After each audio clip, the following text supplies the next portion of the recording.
it's Mary. I hope that you are doing well. And today we're going to talk about the book The Adventures of Sherlock Holmes. And I first started reading Sherlock Holmes in the fall of my first year of high school. And so I've always associated with the autumn season. Here's a little background on the Sherlock Holmes books.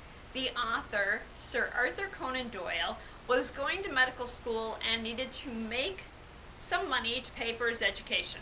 So he began writing stories. He set up his medical practice after he was done with his education and found that he still needed more income.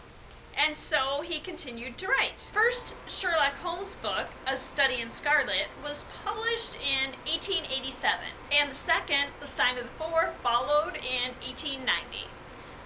Some of the Sherlock Holmes stories, like the two I just mentioned, were novels. Other books were collections of short stories.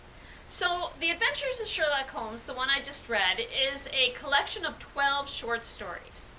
The plots of the stories range from recovering missing articles, like in A Scandal in Bohemia, to finding missing persons, as in The Adventure of the Noble Bachelor, to uncovering mysterious occurrences, as in The Red-Headed League, and The Copper Beeches.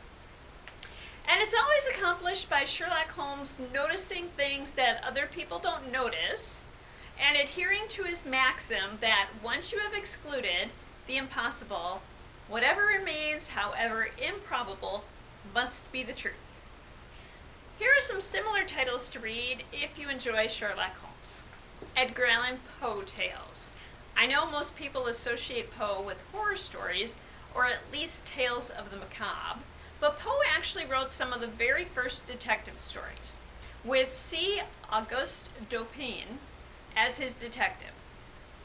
Poe detective stories include The Murders in the Rue Morgue, The Mystery of Marie Roget, and The Purloined Letter.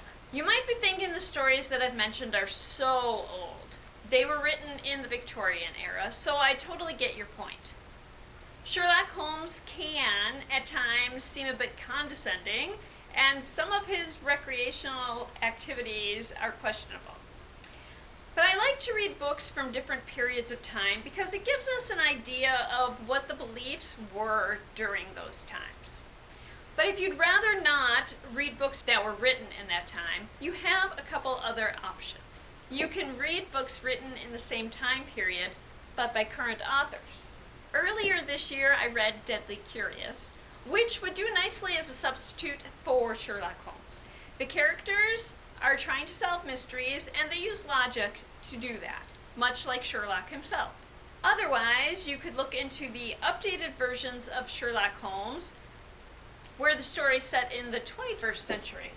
So we have graphic novel adaptations of the Sherlock television series, starring Benedict Cumberbatch. And two of those are A Study in Pink, which is based on A Study in Scarlet, and The Blind Banker, which is loosely based on the ideas in The Adventure of the Dancing Men. So there you have some ideas for what you can read if you like Sherlock Holmes, and ideas for what you can read if you want the mystery of Sherlock Holmes, but in a more updated version.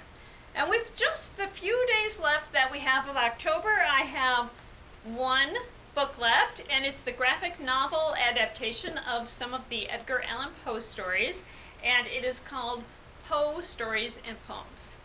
So I will see you soon with a video about Poe stories and poems, and until then, I hope you enjoy whatever you choose to read. Thanks.